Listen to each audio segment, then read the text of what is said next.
It was a quiet Sunday morning when the question slipped out of my mouth. We were sitting at the breakfast table, sunlight filtering through the curtains, the world outside still calm.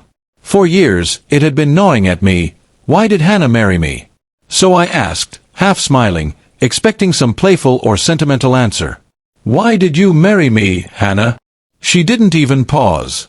She didn't even pretend to think. She just set her coffee cup down and said, with a cruel smirk, "Because you're safe, Daniel. You're easy. You're the kind of man who signs the checks and doesn't ask too many questions. That's all." The words pierced me like a blade. I stared at her, my chest tightening. "Safe," I whispered. She shrugged. "You're not passion. You're not excitement. You're stability. That's why I married you. But love? No. Not really."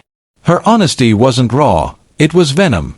And in that moment, I realized something I had been too blind to see. The late-night work calls, the sudden coldness, the distance between us, there was more behind it. I didn't explode. I didn't shout. I just nodded slowly, masking the storm brewing inside me. "Thank you for being honest," I said quietly. She gave me a dismissive smile, as if she had won something. But that answer sparked something in me, a decision I kept hidden. Over the next few weeks, I played my part perfectly. I was still the safe husband. I still signed the checks. I still came home on time. But behind the scenes, I was gathering every piece of evidence I needed. Phone records, bank statements, messages she thought she had deleted. Hannah wasn't just cruel, she was unfaithful. And she had grown so confident in her lies that she never suspected I was watching. When the truth was undeniable, I didn't confront her immediately. No, I wanted her to feel the ground fall beneath her the same way she had made me feel at that breakfast table. It happened on our anniversary dinner. She had planned a night out with friends, claiming it was a work dinner. But I knew exactly where she would be. I waited outside the hotel, my best friend Jake by my side, holding the folder of evidence. When Hannah arrived with her lover, laughing as though she hadn't just destroyed our vows, I didn't rush at them. Instead, I let her see me from across the lobby. The color drained from her face instantly. "Daniel," she stammered, stepping back, guilt flashing in her eyes. I didn't raise my voice. I didn't cause a scene. I simply handed her the envelope.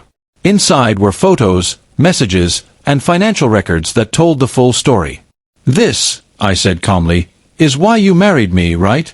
So I could pay the bills while you lived your other life? You wanted stability, and I gave it. But you also gave me clarity. And now, I'm giving you freedom, the freedom to be with him without lies." Her lover slipped away quickly, muttering excuses. Hannah was left standing alone, shaking. "Daniel, wait, please. Don't do this. It didn't mean—" "Stop," I said, my voice firm. "The only thing that didn't mean anything was our marriage to you. You said I was safe. But safety doesn't mean weakness. And you'll realize that when everything you took for granted is gone." The divorce moved quickly. With the evidence I had collected, she couldn't twist the narrative. The house, the accounts, the car, all mine. She left with nothing but the weight of her choices. Months later, I sat at a restaurant with Jake, finally at peace.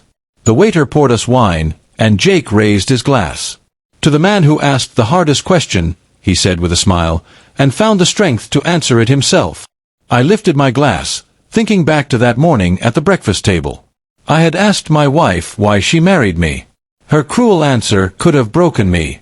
Instead, it lit a fire. And in the end, my revenge wasn't loud or violent. It was walking away with my dignity, my freedom, and the life she thought she controlled. Hannah thought I was safe. But she learned the hard way that even the safe man knows how to fight back.